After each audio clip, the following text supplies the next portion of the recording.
শুরুটা শুকুর আলহামদুলিল্লাহ খুব ভালোভাবে শুরু হলো, কিন্তু সন্ধ্যার পরপরই যেন একটা দুর্ঘটনায় সব কিছুই অন্যরকম হয়ে গেল। হ্যালো এভরিওয়ান, আসসালামু আলাইকুম। আশা করি সবাই ভালো আছেন। আলহামদুলিল্লাহ, আল্লাহর রহমতে আমরাও ভালো আছি। আজকে আমার মনটা ভীষণ পরিমাণের ভালো, তার কারণ দীর্ঘ 1 বছর পরে বড় বোনের সাথে দেখা হবে। সকালবারে ঘুম থেকে ওঠার পরপরই নাফিসা বুড়ি পড়াশোনা শুরু করে দিল। পড়াশোনা কমপ্লিট করে সে বলল যে আজকে সকালে নাস্তাটা একটু অন্যরকম করব। তাই তার নিজের পছন্দ মতো ফ্রিজ থেকে নিয়ে আসলো মিটবল আর সয়া সস। তো চিন্তা করলাম এই দুটোর সাথে যদি কিছুটা চেঞ্জ নিয়ে আসি এবং মজাদার করতে চাই, তাহলে ফ্রেঞ্চ ফ্রাইসটা অ্যাড করে দিই। তো যেই কথা সেই কাজ। প্রথমে ফ্রেঞ্চ ফ্রাইসগুলো খুব সুন্দর করে কেটে ধুয়ে পরিষ্কার করে একদম একটু হালকা কুক করে নিয়েছিলাম, হাফ বয়েল। তারপরে ওইখানে ভালো করে কর্নফ্লাওয়ার মিক্সড করে একটু লবণ মিক্সড করে রেখে দিয়েছিলাম। ঠান্ডা হয়ে গেলে একদম ডুবো তেলে ভালো করে ভেজে নিলাম। আর এই ফ্রেঞ্চ ফ্রাইসটা নাফিসা বুড়ি এত পরিমাণের পছন্দ করে, কোনো রেস্টুরেন্টে গেলেও সে একদমই বাইরের ফ্রেঞ্চ ফ্রাইসটা খাবে না। ওর একই কথা যে বাসায় তুমি ফ্রেঞ্চ ফ্রাইস তৈরি করে দিবা। একে একে নাফিসা বুড়ির পছন্দের প্রত্যেকটা খাবার ভালো করে ভেজে উঠাই নিচ্ছি। এইদিকে আবার বারবার বড় বোনকে ফোন কল করে জানতেছি যে আপু কত দূর পৌঁছাইলো। কারণ দীর্ঘ 1 বছর পরে 2 বোন একসাথে কুরবানিটা পালন করব। সাথে এবার আরও বেশি আনন্দ, তার কারণ দীর্ঘ 7 বছর পর দাদির সাথে একসাথে ঈদ করব।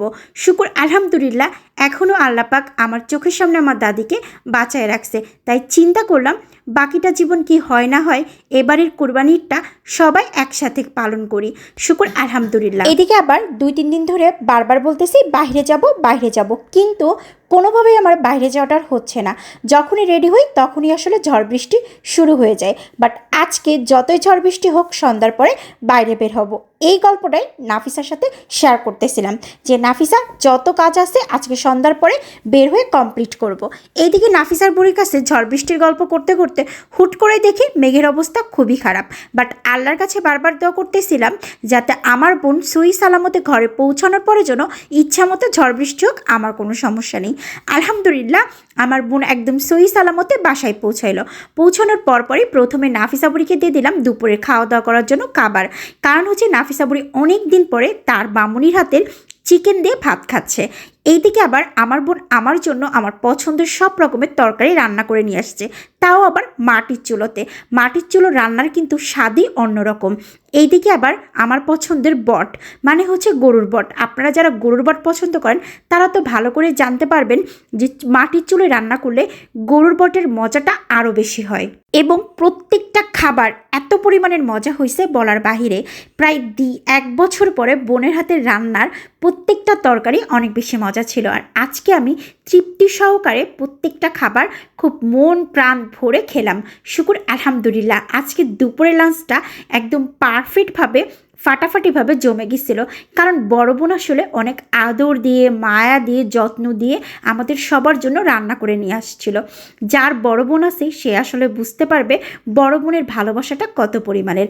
এদিকে আবার আমার বড় বোন রোজা রাখছিল, তার জন্য নাফিসা বুড়ি খুব সুন্দর করে শরবত তৈরি করে দিচ্ছে। কারণ নাফিসা বুড়ি কিন্তু আবার ট্যাঙের শরবতটা খুব সুন্দর করে তৈরি করতে পারে। নাফিসা বুড়ির টুকটাক কাজ কিন্তু খুব পারফেক্টভাবে কমপ্লিট করতে পারে। এইদিকে আবার বিকালবেলা আমি বাসা থেকে বের হওয়ার পরপরই দেখি সন্ধ্যার টাইমে যখন বাসায় ফিরবো ওই টাইমে প্রচুর পরিমাণের একটা খারাপ দুর্ঘটনা। তার মানে হচ্ছে মিরপুর কালশি রোডে প্রচুর পরিমাণে ভয়াবহভাবে আগুন লাগছে। এইটা চোখের সামনে দেখার পরে নিজেকে কন্ট্রোল করে রাখতে পারতেছিলাম না যে এত পরিমাণের খারাপ একটা দুর্ঘটনার সাক্ষী হব।